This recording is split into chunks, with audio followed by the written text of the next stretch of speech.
कानपुर बने, कानपुर कामपुर बने, यहाँ के कारखाने चले, उद्योग चले। जो नाम कभी कानपुर का था,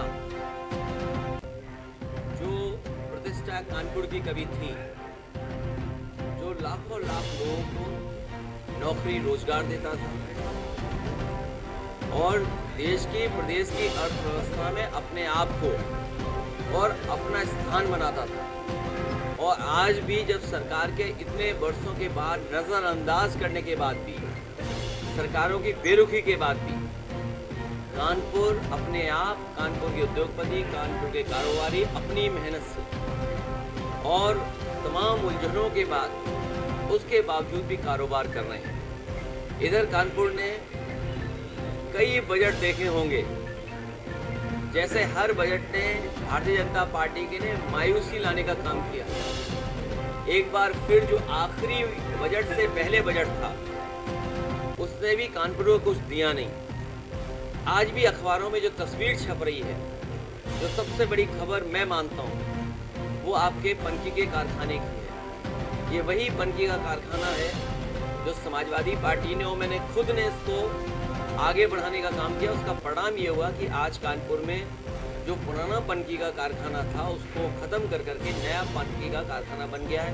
न केवल ये कानपुर को बिजली देगा, प्रदेश को बिजली देगा, और न केवल कानपुर की अर्थव्यवस्था बेहतर होगी, बल्कि इससे देश की भी अर्थव्यवस्था बेहतर होगी।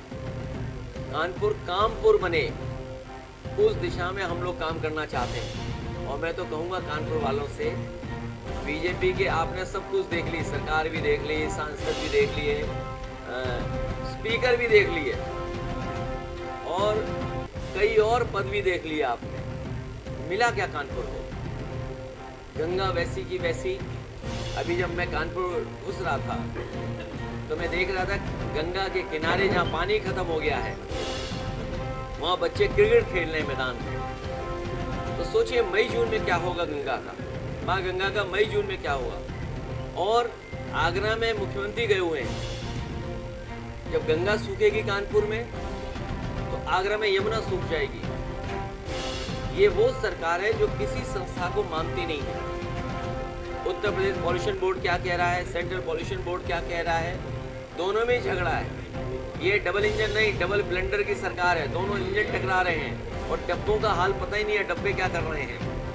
और जो उर्दू की बात आपने की थी, जहाँ से शुरुआत हुई थी, मुख्यमंत्री जी क्या बोलें, क्योंकि नेता सदन है, उनके बारे में सब जानते हैं, वो कुछ भी बोल सकते हैं। और अगर कभी देखना हो कि कुछ भी बोल सकते हैं, तो हमारे ANI के कोई मित्र होंगे, वो रिकॉर्डिंग जरा दोबारा देख लेना, तो आप जान जाओगे कि मुख्यमंत्री जी कुछ भी बोल सकते हैं।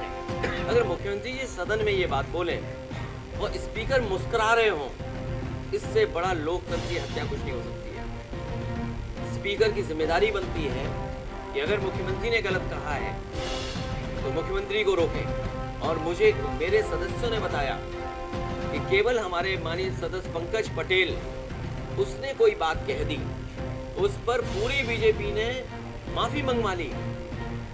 उर्दू को, और उर्दू को जिस तरीके से बोला जा रहा है, ये हमारी तहजीब की भाषा है। उर्दू यहीं पर जन्मी भाषा है। उर्दू हमें बहुत कुछ सिखाती है।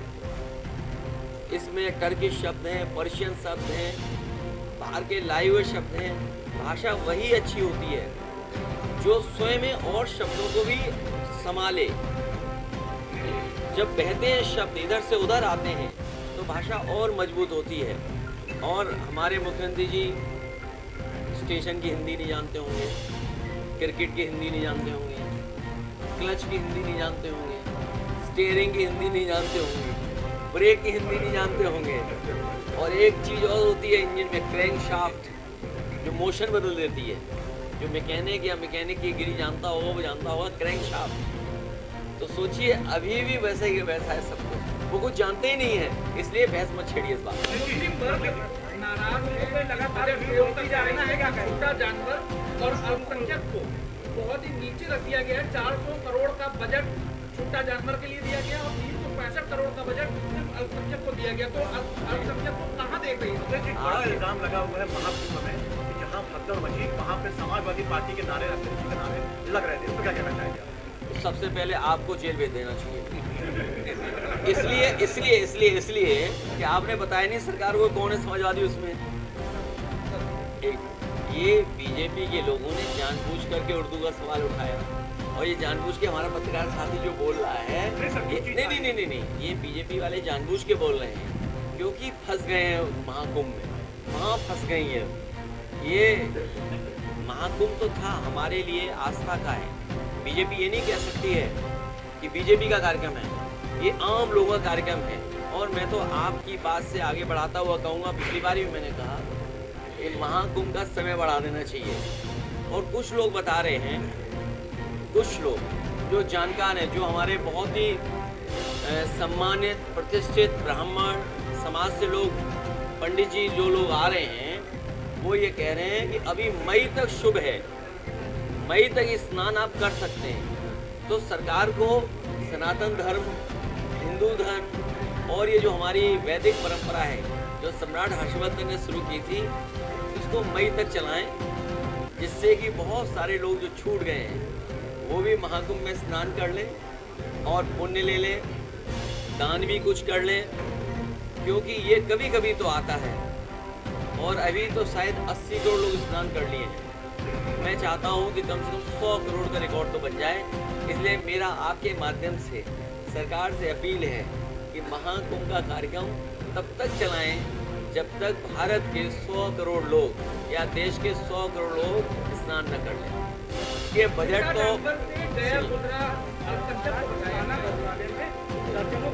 आप कंफ्यूज मत होइए, आप कंफ्यूज मत होइए, आप कंफ्यूज इसलिए मत होइए।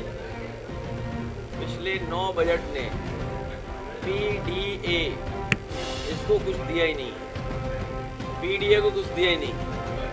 और अगर कुछ मिल भी रहा था तो उनके साथ भेदभाव हो रहा है। बाबा साहब भीमराव अम्बेडकर जी ने ये जो आरक्षण दिया था वो पीडीए के लोगों का सम्मान था, उनका हक था, उसको छीन रही है सरकार लगातार। आप कहीं और मत जाइए। आपने जो सवाल उठाया वो बहुत महत्वपूर्ण सवाल है, रुपए को लेकर के, बजट को लेकर के है। लेकिन उससे बड़ा सवाल ये है, यहाँ की जितनी भी यूनिवर्सिटी हैं, आप बताओ पीडीए कहीं दिखाई दे रहा हो तो बता दो। यहाँ की जितनी भी प्रतिष्ठित संस्थाएं हैं, 9 साल यूपी के और दिल्ली की सरकार का, अगर एक भी प्रतिष्ठित पीडीए का परिवार बैठा हो तो बता दो हमें। पीडीए के साथ ये भेदभाव इन्होंने किया है। कानपुर में जो जो संस्थाएं हैं, आप संस्थाएं गिनिए, IIIT संस्थाएं गिनिए, आप कृषि यूनिवर्सिटी संस्थाएं गिनिए, वो Babasaheb technical university HPTI Homi Jehangir Bhabha institute, आप कोई इंस्टीट्यूट निकाल लीजिए, कोई रिसर्च सेंटर निकाल लीजिए, क्या पीडीए का एक भी व्यक्ति वहाँ पोस्टेड है या 9 साल में मिला है? अगर वहाँ पोस्ट नहीं मिली है तो उनसे नीचे मिलने वाली भी जो है, चाहे वो नौकरी हो, चाहे वो सुविधा हो, किसी पीडीए परिवार को नहीं मिला है। ये 400 करोड़ किसी के लिए उनका बजट कम करके अल्पसंख्यकों को देना, ये तो बहुत छोटा सवाल है। पीडीए के साथ जो भेदभाव हुआ उसकी आप कल्पना नहीं कर सकते। इसीलिए पीडीए के लोगों ने मन बनाया है, भारतीय जनता पार्टी को रिकॉर्ड सीटों से इस बार हराएंगे। इनकी जो एक विधानसभा में 420 हुई थी, पीडीए की जनता देख रही है, प्रेस के लोग भी देख रहे हैं कि जो 420 की थी, 403 में इनकी 420 नहीं चलेगी।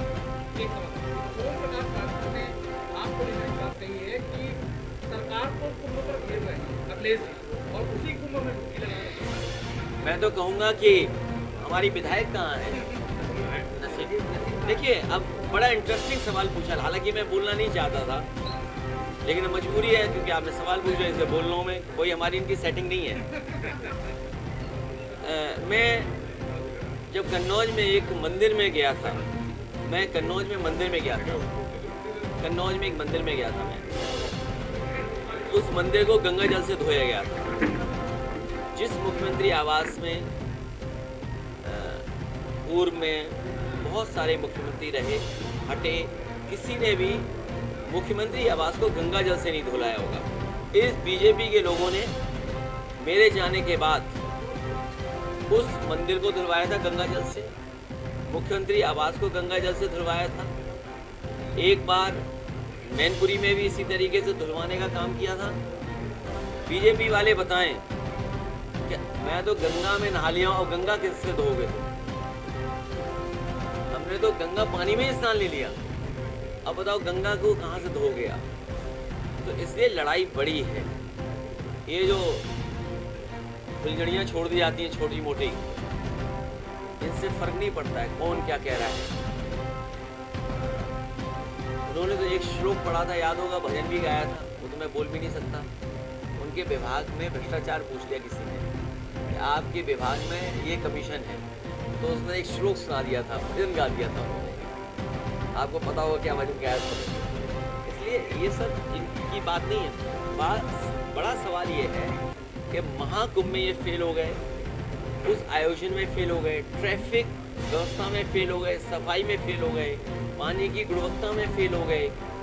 सेंट्रल बोर्ड स्टेट बोर्ड लड़ रहा है आपस में बताने के लिए कौन सा पानी साफ है, माँ गंगा को साफ नहीं कर पाए। जो लोग मर गए हैं उनको मदद नहीं कर रहे हैं, अभी तक संख्या नहीं बता पा रहे हैं कि लोगों की कितनों की जान गई, कितने परिवार खो गए हैं। लोग आ जा रहे हैं, उसमें एक्सीडेंट में जान जा रही है, श्रद्धालु तमाम लोग सड़कों के एक्सीडेंट में मर गए।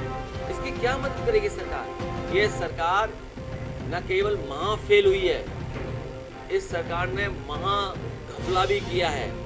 इसलिए इसको कोई न कोई रास्ता ढूंढती है बाहर निकलने का।